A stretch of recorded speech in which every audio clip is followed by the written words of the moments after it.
Our featured lecturer tonight is Ed Troutt, an assistant publisher of the Jonesboro Ark Sun. The Sun was recognized as one of 3 finalists for the 1999 Pulitzer Prize in the Breaking News category for its reporting of the March 24, 1998 school rampage in Jonesboro that killed 4 students and 1 teacher. Mr. Troutt, a 4th-generation newspaperman, has printer's ink in his veins. His great-grandfather, W.O. Troutt, purchased the Sun in 1901, and his father, John Troutt, is now editor and publisher. The Sun, which has a daily circulation of 28,789 and a Sunday circulation of 32,437, is the 4th largest newspaper in Arkansas and the largest independent daily. Troutt attended the University of Arkansas at Fayetteville and Arkansas State University in his hometown, where he graduated in 1985 with a Bachelor of Science degree in journalism. He has served as a reporter, page designer, photographer, and numerous other positions on the newspaper. Please join me in a warm South Texas welcome for Mr. Ed Troutt.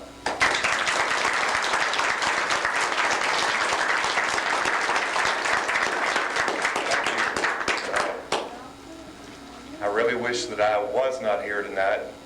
Quite frankly, I'm here tonight because of children killing children, and it's not my favorite topic to talk about. I had a great speech that I had prepared tonight. It's just going to wow everybody. And I thought, you know, I'm talking to a class full of journalists and future journalists, and I don't want to do the same thing I've done over and over and over. What I'd like to do tonight, and I know I've got to hook this mic up over here on me before I get started, what I'd like to do is, first of all, give a brief description of Jonesboro, just so that you'll better understand maybe what happened there and how we reported it. Go through some of our pictures that we ran, and really get into more of a question and answer type of program.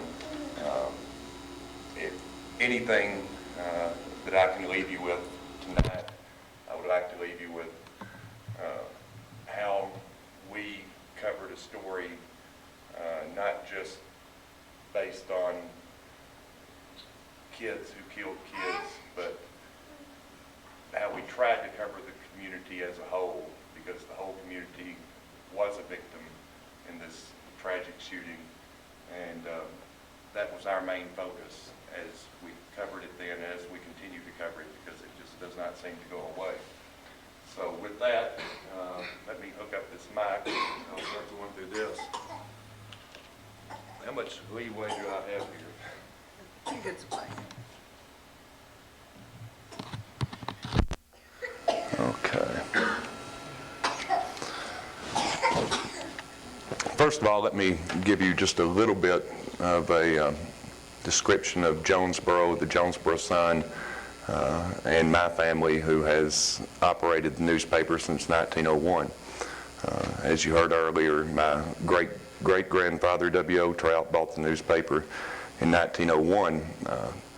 He had spent most of his time out in the Oklahoma territory taking pictures of Indians, trying to raise up some money, and saved up $900 and had the opportunity to either buy a newspaper in Spiro, Oklahoma, or he heard of one for sale in Jonesboro, Arkansas. Luckily for me, he chose Jonesboro, Arkansas, because I don't believe there's a paper at all today in Spiro, Oklahoma, and Jonesboro has grown from a town of, I believe, about 3,000 in 1901 to just over 60,000 today. So I'm quite proud that he decided to leave the flatlands and come to the hills of Arkansas. My father is currently the editor and publisher, and he is very actively involved in the newspaper, as he is in the community. He's 69 years old and works 7 days a week, still works, comes in at night, at least 2 nights a week, and works a double shift. He has 50-odd years experience in the newspaper business, but more importantly, he has that much experience in the community business, and our paper is always focused very heavily on the community.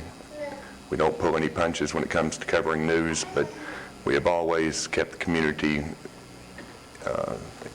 involved in our decisions that we make.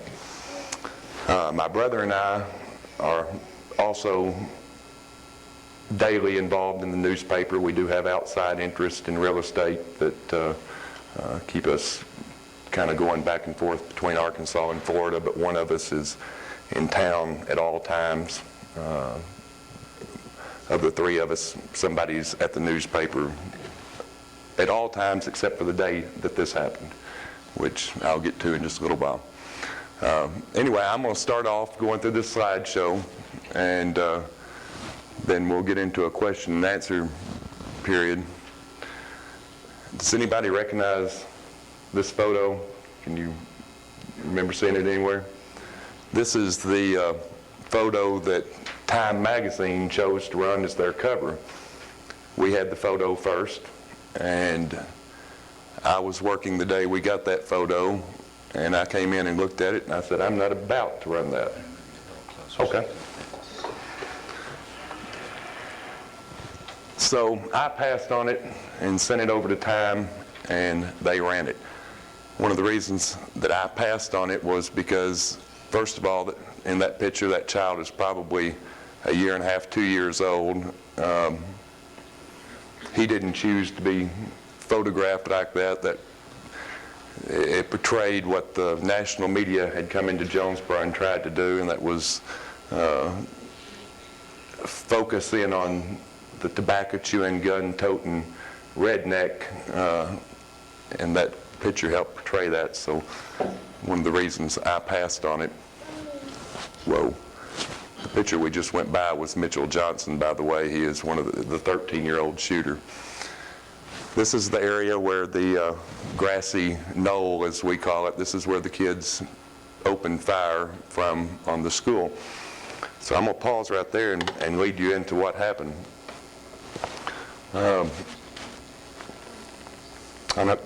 Just go back a little bit. On October 1st, 1997, it happened in Pearl, Mississippi. 2 months later, in West Paducah, Kentucky, March 24th, it happened in Jonesboro. On April 24th, in Edinburgh, Pennsylvania, May 19th, in Fayetteville, Tennessee, and May 21st, Springfield, Oregon, and now just last week in Littleton, Colorado. And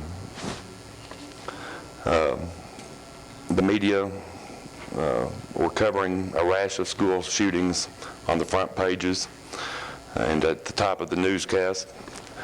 Though such shootings have happened before, a cycle worth investigating nationally has emerged, prompting talk of a growing trend, the copycat effect, root causes in guns in school, not to mention media excess, sensationalism, and insensitivity.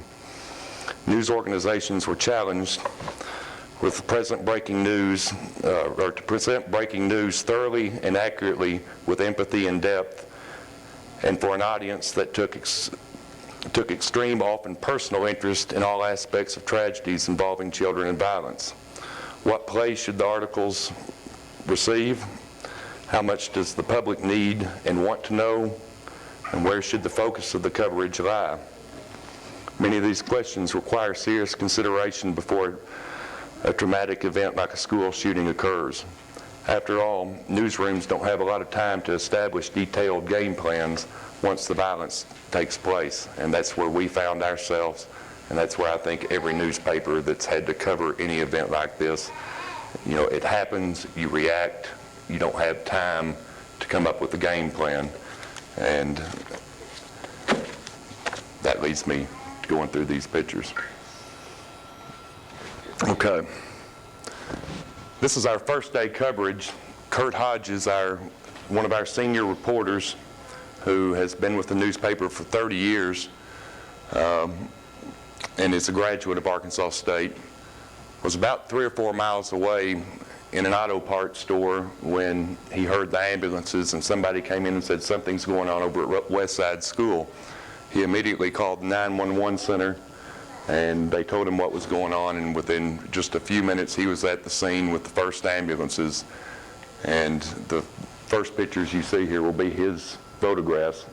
When he arrived, there were still bodies laying all over the outside of the school. He had the opportunity to photograph those bodies had he chose. He knew we would not run them had he photographed them, so he did not. It's our policy that we do not run pictures of victims laying around in accidents or whatever. He knew that and had the good taste not to shoot them. So these are the first pictures he shot as some of the victims were being brought out. This is the teacher, Shannon Wright, who was killed. More of the first. Brittany Varner, one of the victims, dead. This picture was when our first photographer got on the scene. This was widely used across the country and across the world, actually. That is one of the students hugging a teacher. Another victim. This picture was also widely used. This was shot by Kurt Hodges. And I believe that is Brittany Varner's body that they're bringing out. He did not ask who the victim was, and probably shouldn't have. Another victim.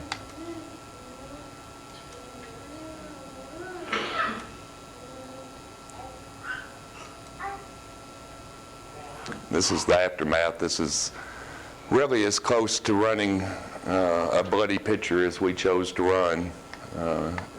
We waited until they had removed the victims before we shot anything.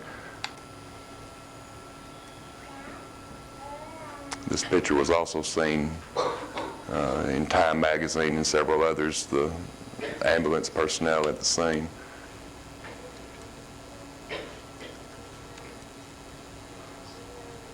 Bullet holes.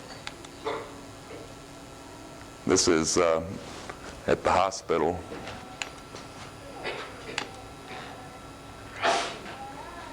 More hospital photographs.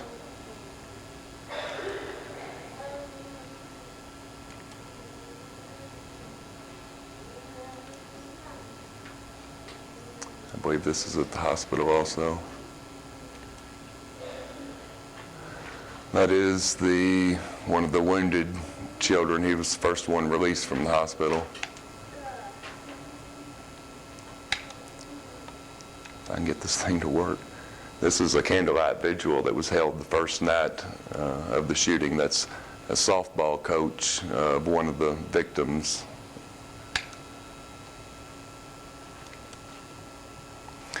And here's where the frenzy starts. This is the first night briefing by one of the surgeons, and you can tell the media frenzy that's already started. When this happened, of course, we were on the scene first, along with the local television station, and within about an hour and a half, there were helicopters coming in from Memphis and Little Rock, and by that night, probably 60 news organizations were already in town. During the first week, over 200 news organizations were represented in Jonesboro, and that, for a newspaper, is one of the hardest things you can imagine. You're trying to put out a newspaper, and you're also having to answer questions for all the rest of the media. It's almost an impossible situation that there's no way to prepare for. And what we did in this instance was, because my staff was so overwhelmed with requests from media outlets on how to, wanting any information they could get, it almost got to the point where they could not do their jobs. So what we did was myself and my brother took over handling all national media, and all those calls came to us, and probably 300 calls a day between the two of us. That freed my staff up to go about doing their job, and that's very, very important. If this ever happens to you, and it will on some scale if you're in this business long enough, it's important that your staff be free to go and do the job that they're trying to do and not have to interview other media. And that was our first and biggest challenge on the first day. This is us trying to get the paper put together. And this is the first day's first page. You'll notice that we ran the photo and names of the two victims, or the two shooters. We chose to do that as soon as we knew that, and we confirmed through at least 19 different sources, although none officially on the record because they were juveniles. We were sure beyond a reasonable doubt that these were the two suspects, age 11 and 13. We ran the pictures. The only other newspaper to run these pictures was the New York Times on the first day. We did put them out over the Associated Press wire, and they chose to take them off the wire because they were afraid of the juvenile problems with running juvenile names in the paper. There are no problems under Arkansas law. You may not report the names of juvenile victims as heard in court, but if you confirm those names outside of a courtroom, you're free to do whatever you want to, and we chose to do that. National media waited until we did, and then you heard the national media would always quote that the Jonesboro Sun said that these were the shooters. A little bit of protect yourself, I guess. And that we devoted about 8 pages a day for the first 7 days to the shooting.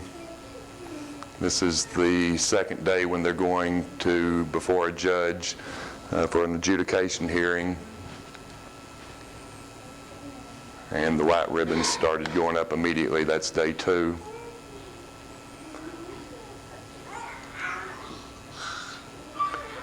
National media again. This is the principal and superintendent of Westside. This is on day 2. This is day 2. This is playing of the 911 tapes.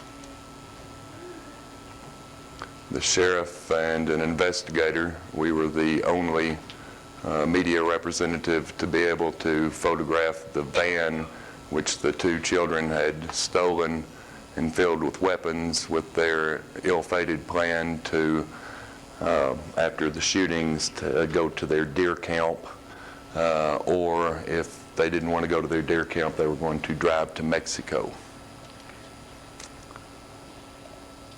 Day 3. This is the first of the funerals. We were covering this from several hundred yards away.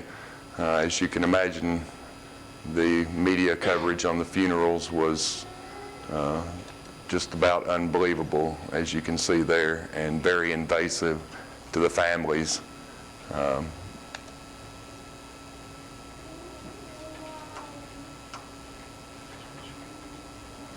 This is the sheriff, and that's day 4.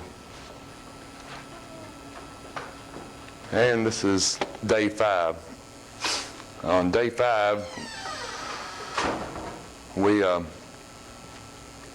were able to contact all 5 of the victims' families, and because of our relationship in the community, we were able to interview all 5 of the families. And what we did was we asked them to give their memories of their children or their wife, And all 5 families were gracious enough to share their memories with us and with our readers, and that was one of my favorite stories of all the ones we covered, and one of the hardest to get, and one of the most miraculous that we did get. And we were able to get it strictly because of our relationship with the community. We did not pursue it. We did not pressure the families. We just sent a note over saying, this is what we're doing if you would like to participate. And instead of hounding like so much of the media was doing to these people, they called us, we didn't call them. And that's the way we covered this story from day one, is we were not invasive. We can cover the news without being hard on victims. It's not the policy of our newspaper to be hard on victims. We're hard on the perpetrators, but not on victims. Of course, Janet Reno. We had a faith and hope and healing that was at Arkansas State University. Of a town of 61,000, approximately 8,000 showed up for this event, which is pretty phenomenal. Again, this is inside. I don't know that we ran any of these pictures. This is the school teacher who was shot and wounded. This was her first day out of the hospital.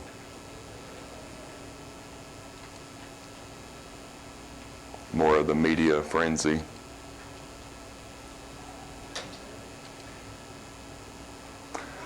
We were the only newspaper to be able to shoot pictures of the children coming for their adjudication hearing.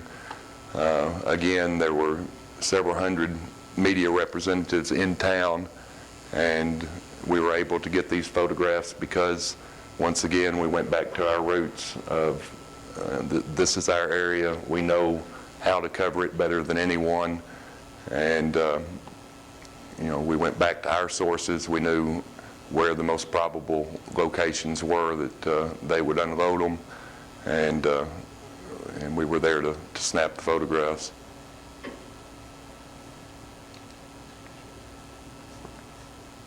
It's the father of one of the shooters, and this gentleman right here is an attorney who volunteered his services for the shooter's family. First off, anytime somebody volunteers themselves, be wary of what the real purpose is. That was our first thought. Further investigation proved that he was a scam artist, and he had been in trouble in Florida and everywhere else for scamming people. He's still in trouble. They're still coming after him. He disappeared. His whole intent was to get national spotlight and go on all these talk shows, which he did.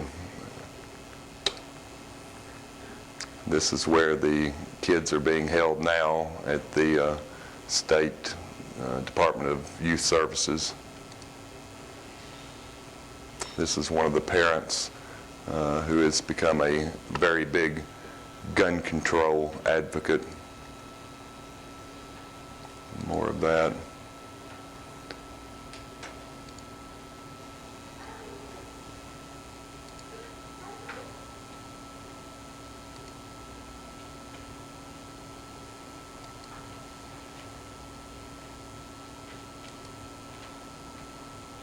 This is at the 1-year anniversary, which was last month on the 24th. That is Mitchell Wright, the husband of Shannon Wright, who was killed. And then this was last week. Again, the media, after Littleton, descended back on Jonesboro once again as Ted Koppel is doing a nightline from Jonesboro.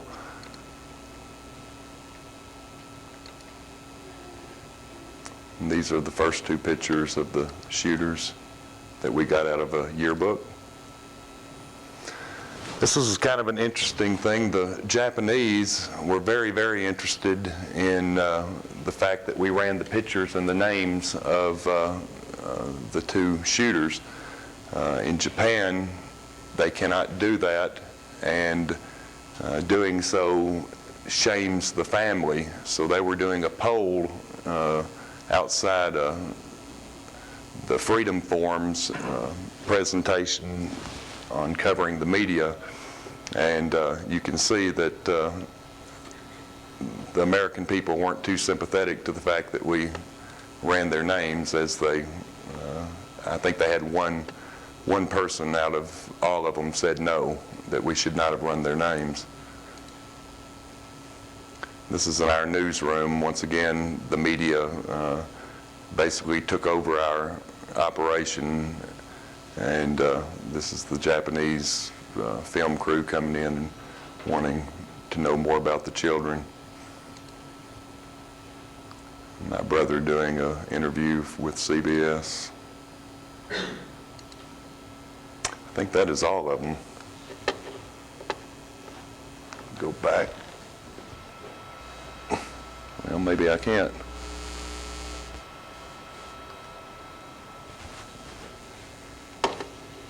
Missed one. Okay, anyway, that's going to reload, and now we'll get on with what I was really going to do, but I wanted you all to be able to see the slideshow. Let me briefly go over some of the decisions that affected our coverage. Several key decisions that affected our coverage of the West Side tragedy were made within hours after the two children fatally shot 4 students and a teacher and wounded 10 others. Reporter Kurt Hodges arrived at the school with the first rescue units, and as I said earlier, there were dead still on the sidewalks. He chose not to shoot those photographs.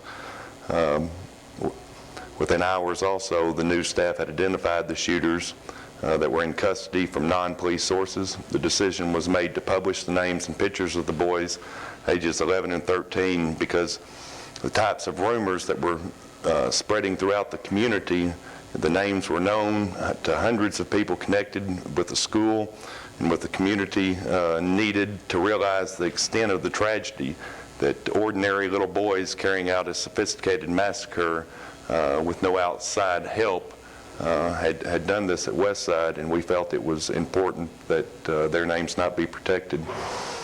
Early on, it was decided that the Sun would be as hard-hitting as possible in the coverage of the criminal aspects of the tragedy. Major efforts should be to depict the stories of the victims. It was decided that the entire community would be classified as victims, and that we would not spend most of our time concentrating on the shooters, but on the community itself. The victims were not only those who were shot, the whole community felt victimized that this had happened in Jonesboro. Nobody, obviously, anywhere would think this could happen in their community.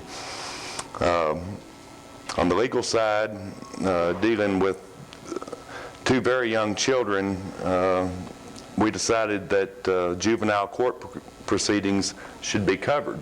Well, juvenile court proceedings in the state of Arkansas, as in most states, are not open to the press. We filed a motion and petitioned the juvenile courts to allow representatives of the Sun and a sketch artist into the hearings. He made a wise decision and granted us that access, allowing, for the first time in Arkansas history, a juvenile case to be covered by the media. We were allowed 3 spaces and sketch artist, and we opened up another 6 spaces for national media and local television station. Let's see what else we had here. Our reason for seeking opening of the hearings, obviously, was to keep a traumatized community fully informed and to head off rumors of gangs being behind the tragedy. First of all, after this happened, it was obviously rumors were running rapid. It was gangs were doing it, cults were involved, And we thought that by opening up the juvenile proceedings that we could get the correct information out to our readers and squash that. Our stance throughout the tragedy was to give full and complete coverage of all aspects of the shooting, and at the same time be as sensitive as possible to the emotions of a traumatized community. With a small news staff, it was necessary for staffers to work extremely long hours. Our news staff consists of 16 reporters, 3 photographers, 6 full-time sports writers, and a number of Arkansas State University students who serve as interns part-time. The coverage of the tragedy cost our newspaper literally somewhere in the neighborhood of $100,000 to $150,000 in not only extra newsprint, overtime, but when this happens to a community, the first thing that happens is your advertisers say, this is not good for business. So, over the course of the next month, our revenue decreased somewhere around $100,000, but at no time did that affect our coverage. And it could have, and I've seen it happen in other communities where this has happened, that the news coverage declined as the revenue did. That's basically the slideshow. What I'd really like to do is, instead of going into this long speech, is to open this up and answer questions related to the coverage and why we covered things the way we did. So with that, I would prefer just to start taking questions. Most of the time the media has a bad rap as far as when things like this happen, tragedies, and covering them. Mm-hmm. And you said that normally you like to, take it easy on that. Does this method tend to be successful for you to lay off a little bit? Do they like to, are more readily to talk to you now that you're not hounding them, or do you lose more customers? No, obviously we've had major tragedies in Jonesboro before. We've had tornadoes that have killed 34 people. We've had bus wrecks where 11 students were killed. But anytime you're in an atmosphere where hundreds of reporters come to town and are constantly trying to do whatever they can do to get the story back that their editors have sent them hundreds of miles for a reason. They want a story. They're not involved on a daily basis with the community. We are. We've been there 100 years, and we're going to be there in another 100 years. It does not affect the news as far as getting the story. We can get the story, and we didn't miss a single story. The national media didn't get anything that we didn't have or chose not to run. We just went about it in a different way.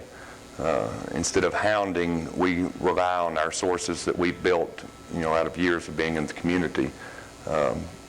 And for us, and I think for most newspapers or any media, relying on your sources that you've had and built for a long period of time is much smarter than all of a sudden, because the national media has come in and they're hounding, and you get wrapped up in that real quick. It's very easy to get wrapped up in what the national media is doing and thinking that is what you have to do, and we came close to it.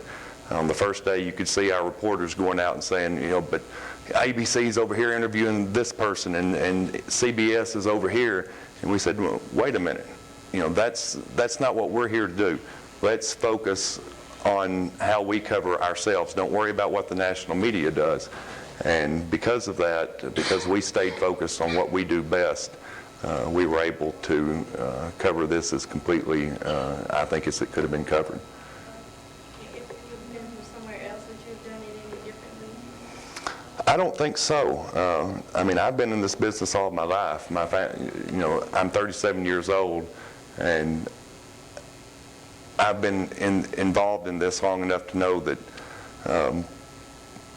you've got to cover a story, and you cannot treat victims as the way that, I don't really know how to to say it, and I've said it so many times, but we focus, and I would focus any time on treating victims with compassion. And I don't think that my readers would expect or would want to read our stories any other way. I just really don't. You said that you chose not to use that initial photo of the little boy with his gun. Because you didn't have a choice in taking that photo. But don't you think that sort of upbringing to take a child, stick a rifle in his hand and take a picture of his mom, don't you think that sort of upbringing might have had an influence on what you did later in life? It could have. I think you could go back in my family's pictures of me and find a lot of pictures of me probably wearing a cowboy outfit. You might be able to find some of yourself wearing a cowboy outfit. I don't know. I was not there to raise that child. That was day one. That picture came out, and I thought that for a 2-year-old child who, while at that time he was a shooting suspect, and obviously we knew that he was a shooter and was guilty, to go back and pull out a photo that he had nothing to do with and that we knew none of the history behind, and that portrayed what the national media was coming in. The first thing they want to do is start blaming guns for everything, and start focusing on the stereotypes of the area that we were in. And that picture was a typical stereotype, and you could go anywhere in the country and find that picture. But I was not going to run a picture of a 2-year-old child holding a gun in a camouflaged outfit because of the stereotype, basically. I didn't think it was pertinent to the story. I had a couple questions. Was that the first time that you'd ever run the name of juvenile offenders? No, actually it wasn't.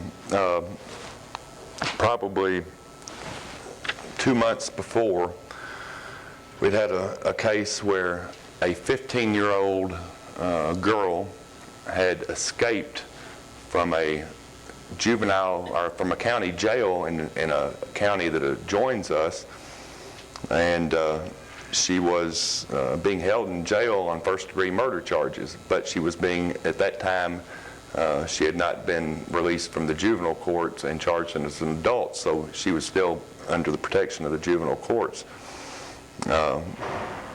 We found out the name, and we ran the name, and I would do it again. That was a public, the public had a right to know who this person was. The person was on the loose, and for public welfare, I don't think that the courts, or because you're underage, you should be protected from being published in the newspaper or on TV or anywhere else.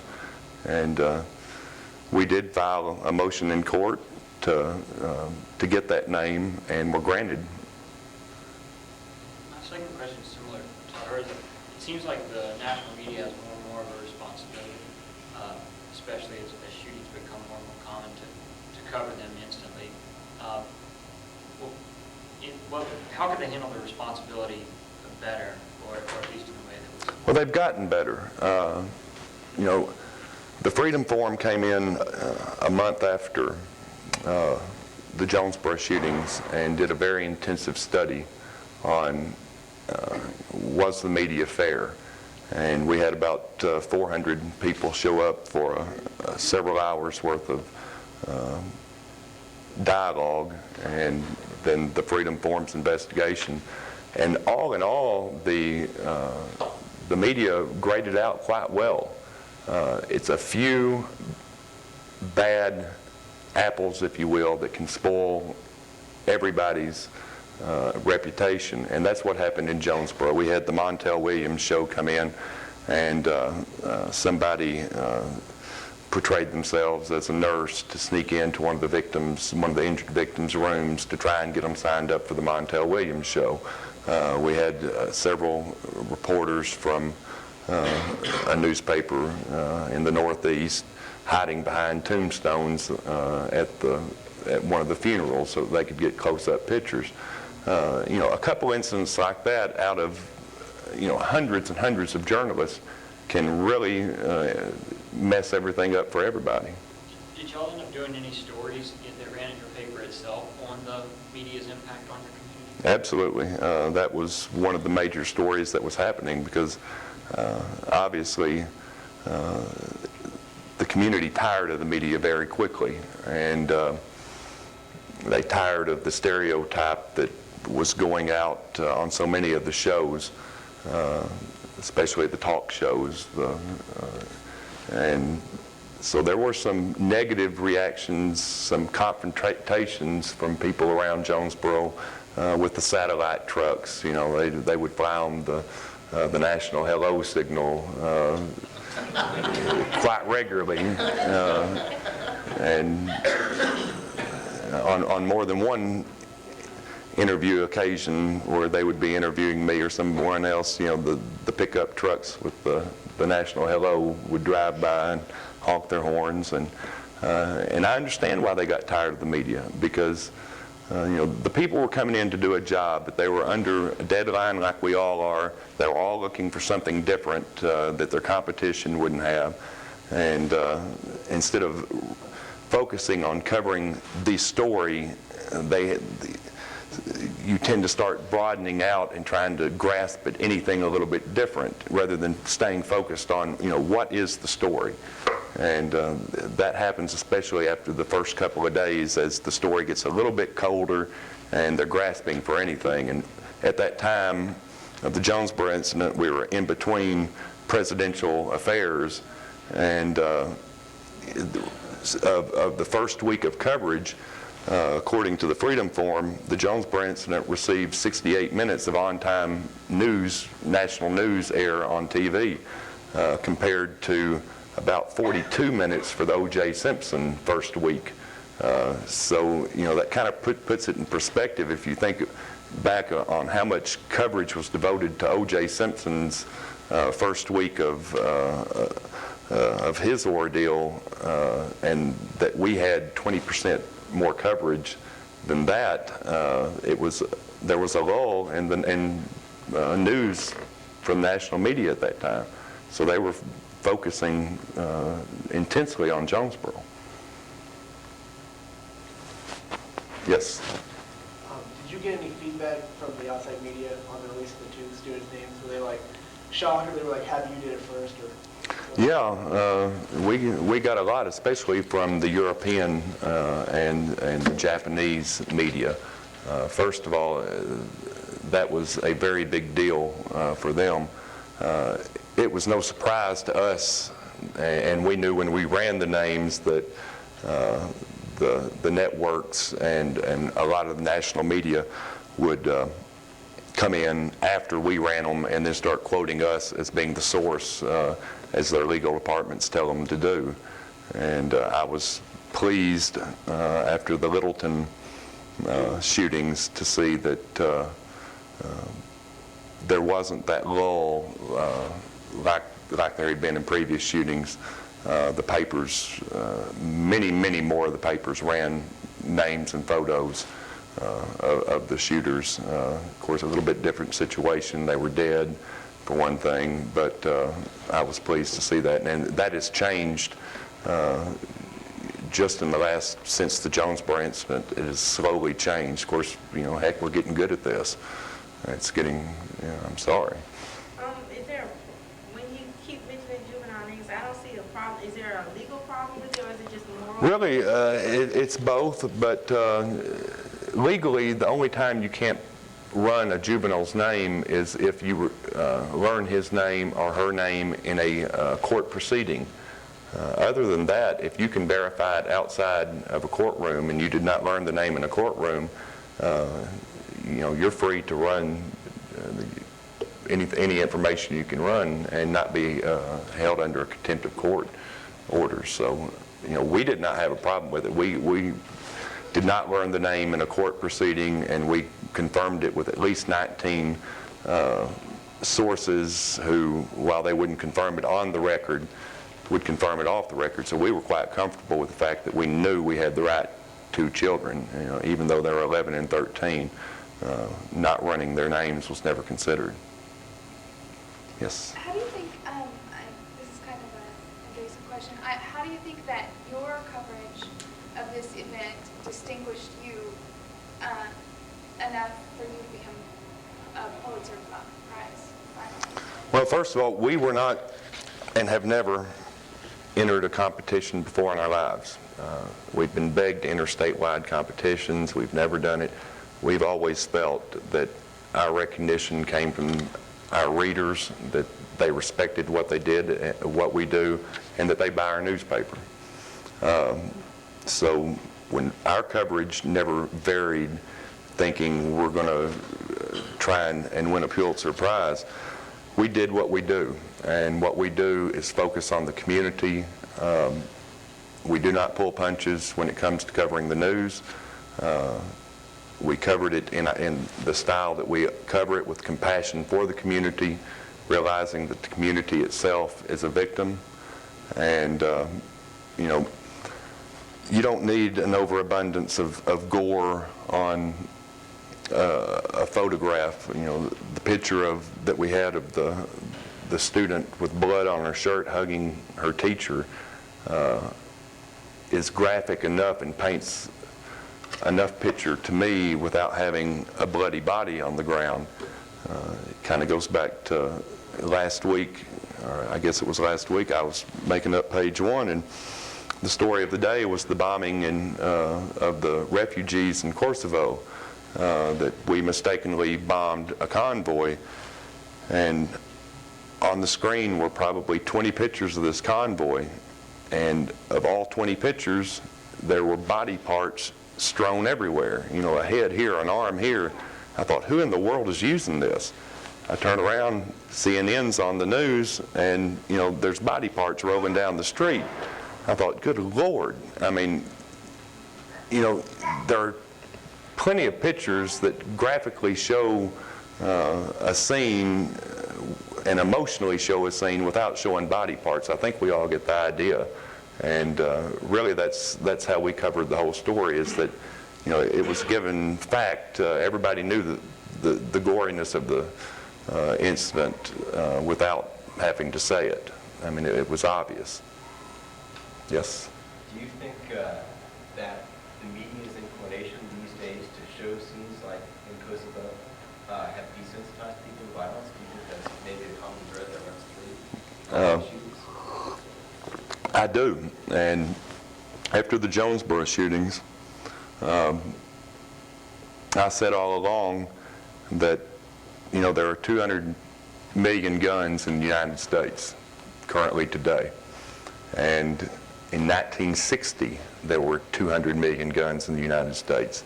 For 200 years, there have been millions of guns in the United States. Why is it that only in the last 10 years, the last 12 years, have these incidents of children killing children, school shootings? Why is it just now that is happening? It has to be some sort of change in our children, what they're accustomed to, what they're exposed to. And that was what I maintained after our shootings. The national media came in and wanted to focus on the gun culture and saying, well, it's because of the guns. It's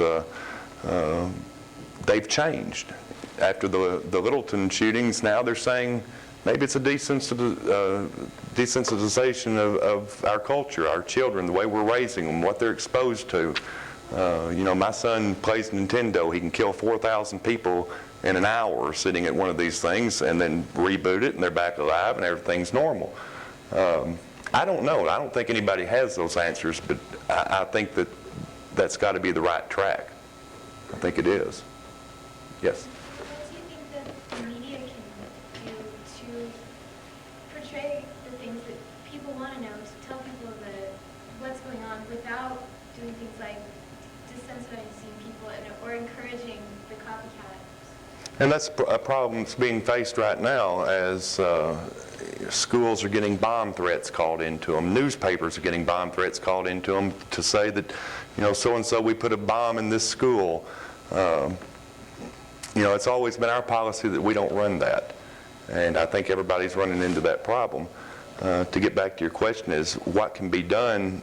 The news is the news, and we have to cover the news. You hear the sheriffs after these shootings saying that, one of the problems is that the media keeps, portraying and covering these events, and it's causing copycats. Well, we've got to do our job, and we've got, it's news, and we've got to report it. But I think the way that we report it we have to be more responsible in the way we report it. The amount of space, the amount of time that we stay on a story. One of the biggest things you can do is know when to pull a story off page one. And for us, that was on the 9th day, we were starting to pull stories off page one. And right now, the Littleton shootings are going to go on and on and on and on. Quite frankly, I don't know when they're going to come off page one. So to answer your question, I think if it's a catch-22, and we're going to have to do our jobs. We've got to cover the news, and we've just got to cover it with more taste, I think. I don't think that we need to fulfill everybody's graphic ideas. I think they can let them use their imagination a little bit.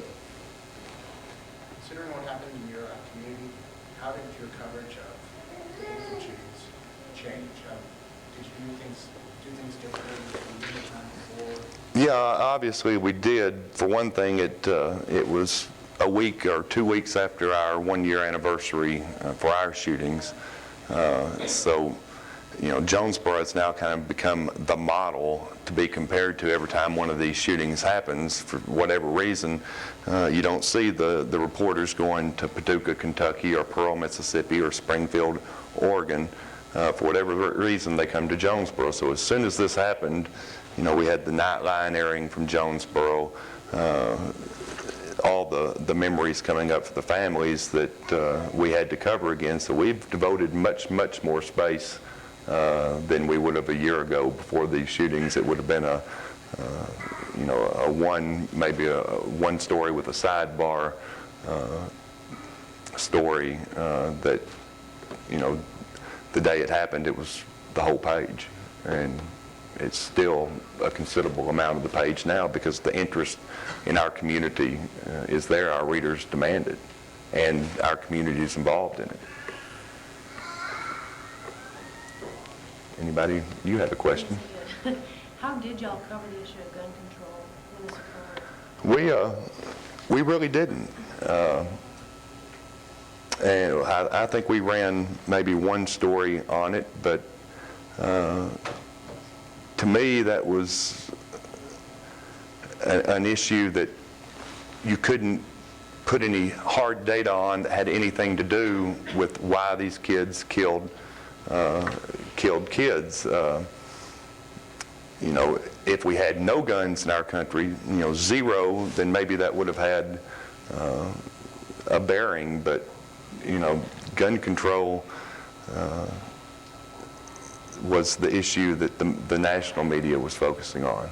What about the issue of a 13-year-old having access to guns?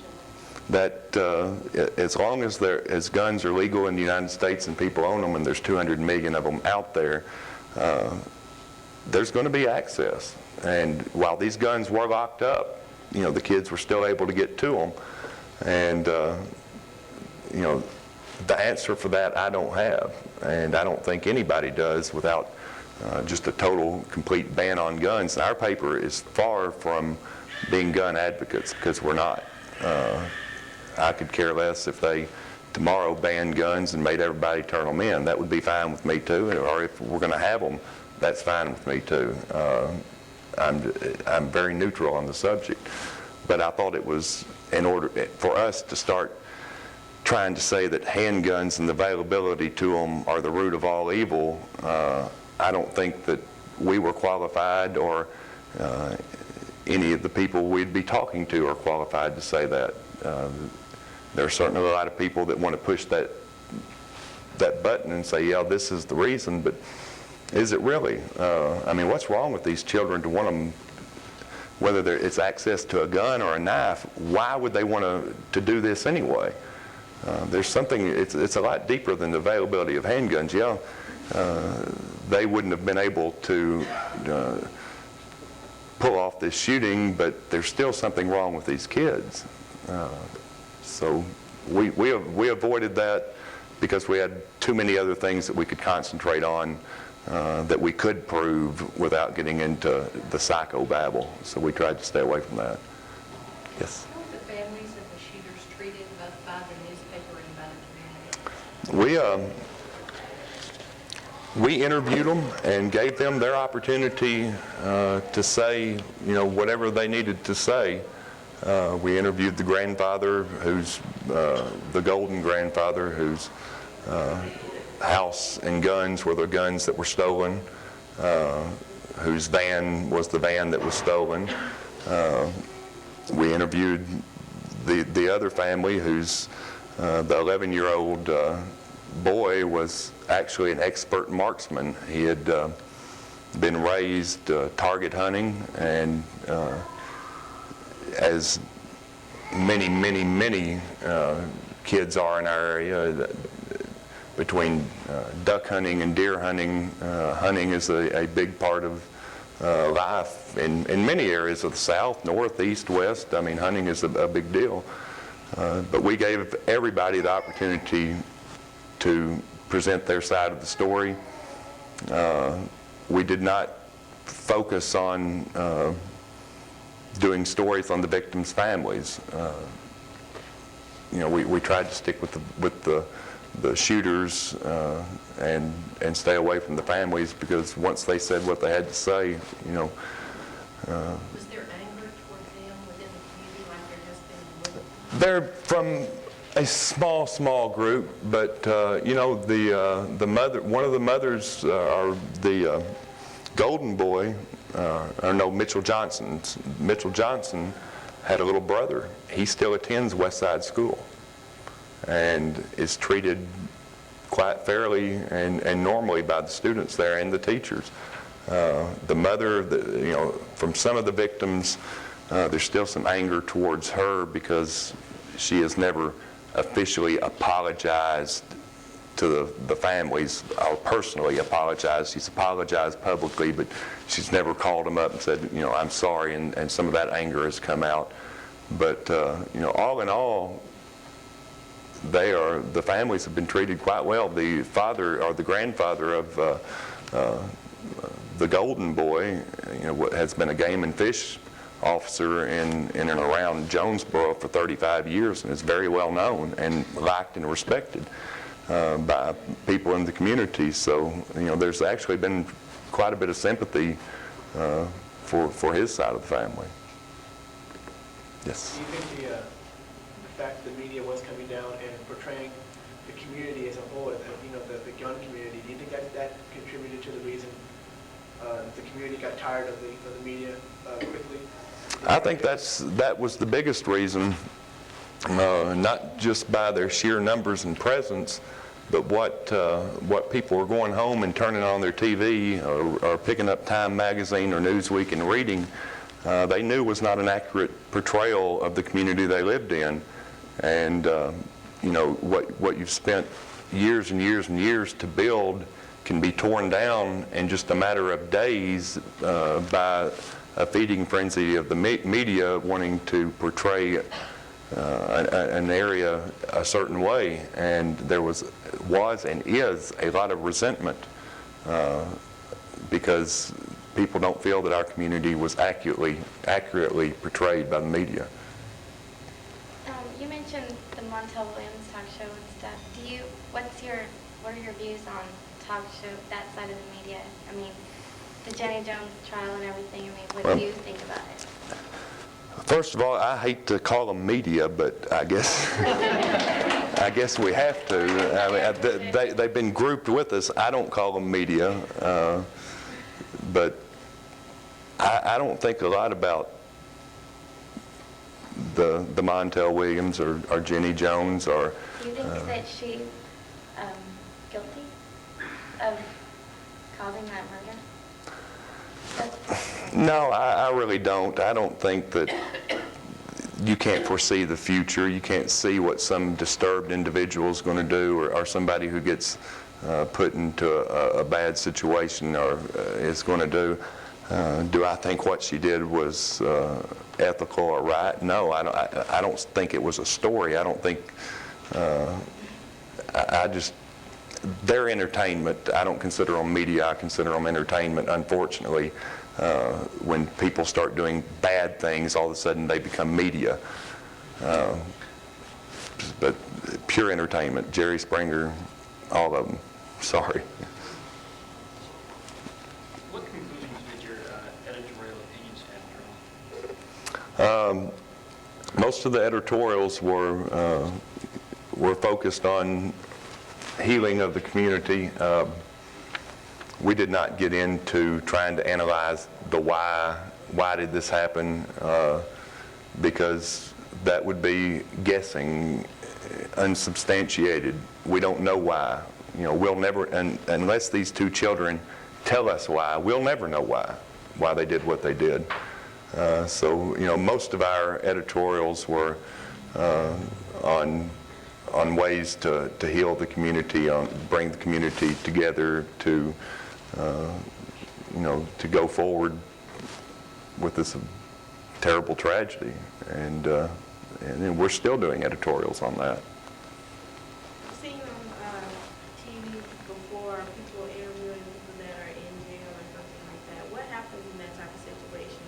Who has to give permission for that type of thing to go on, or how, does it rarely happen, or who calls the shots on that? With juveniles, it just doesn't happen. You know, we would have loved to have interviewed them in jail, but while they were in jail waiting for their adjudication hearing, technically they're under the supervision of the court. And so, you know, they're not granting any access. Of course, their attorneys would not let them speak to the media had they wanted to speak to the media. So we still have a standing letter with the two boys at the Department of Youth Services for an interview, and I think we're getting closer. And it's a relationship building thing. We have reporters who are assigned to try and get interviews with these kids, and they're trying to develop relationships with the families or with the kids in order to gain enough access to be able to pull off an interview. And if it'll happen, I don't know. So let's say one of the families said, I don't care if you interview my son. So it has to be the court or whatever to say yes, or? Well, now that they've been found delinquent, which is all they could be found under Arkansas law is delinquent, which means they can be held until their 18th birthday, unless we build a new facility in which they can be held until their 21st birthday. They're free to talk to the press, and they could have talked to the press before. Obviously, their legal counsel wouldn't let them talk, but you know, they're free to talk, and we're working diligently to be the ones that get to talk to them first. So when you say it just doesn't happen, you mean it just normally doesn't happen? But it could. It could happen, but it would be terrible legal advice, and you know, even if you were able to maybe get the kids to grant you an interview, you would still have the bureaucracy of trying to go through the jail and everything else for them to set up that interview, which before a trial on a juvenile, because while a juvenile is protected by the court before his adjudication hearing, the jail would not grant us access. I mean, they would not even, you couldn't get a camera anywhere near the juvenile section of a county jail in Arkansas. So it wasn't going to happen, and we didn't pursue it as thinking it would happen because we knew it wouldn't. One more. Who's last? I guess it's you. All right. I just want to know how exactly you go about building a relationship with the family to get an interview. I mean, do you send Oh, no, and quite frankly, you see a lot of that with the national media coming down. In fact, I talked to a friend who's with NBC News and is now in Littleton, and she was telling me a story about Larry King sending one of his producers by one of the families of one of the victims in Littleton, and sent the producer by, and he brought a big thing of flowers and said that when he got to the door, he said, Larry King wanted me to send you these, whatever they were, because they're his favorite flower, and went through this big spiel about why Larry wanted him to have this particular flower. And the father of the victim happened to be behind the guy when he was at the grocery store buying the flowers, and proceeded to tell him what a bunch of crap that was, that, you know, I was in the store when you were buying the flowers. So it happens, and it happens regularly. We had the British tabloids were sending thousands and thousands of dollars down trying to get interviews with some of the victims from the Jonesboro incident. In one of them, I know that they paid $7,500 for an interview with one of the little girls who was wounded. It's not unusual. It happened. It happens with free trips to New York to be on the air, you know, while Geraldo and the rest of them will say, we don't pay for interviews. That's correct. They may not pay for interviews, but they fly you to New York, they limo you here, they do this. So yeah, you're paying for interviews when you do that, and I don't agree with it, and we've never done it, and we never will. But how do you do it? Yeah.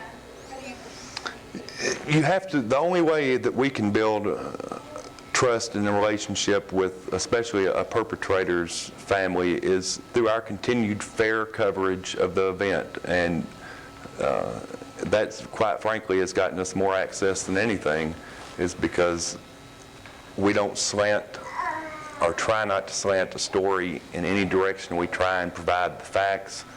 We don't editorialize in our stories. Well, we all editorialize in our stories, whether we like to or not, but we try and keep it as fair and as to the point as possible. And you know, it's been for us, a total trust in the community over years and years and years of relationship, and not how we covered one event. So people know our history, and they pretty well know what type of slant we'll take on the story. We're not going to allow somebody to cover up the news, but, you know, we're not going to slam them with shock journalism either. You know, report the story as it is, accurately and honestly, and the story itself will tell the story. You know, if the proof's there, it'll show. If it's not, then, you know, don't over sensationalize something that isn't there. You feel somewhere else and they don't know your reputation. We report things the way we do. I mean, either the story's there or it's not, and you know, we're not going to change the way we do things because we're in an unfamiliar area and because somebody else is doing it different. What we've done has worked for us for 100 years, right, wrong, or otherwise. It's the way we do things, and I go to sleep at night knowing that we did the best job we can do, that we did not cover up anything, and that we reported as fairly and as accurately as possible with utmost integrity. And I think that's all you can do in this business.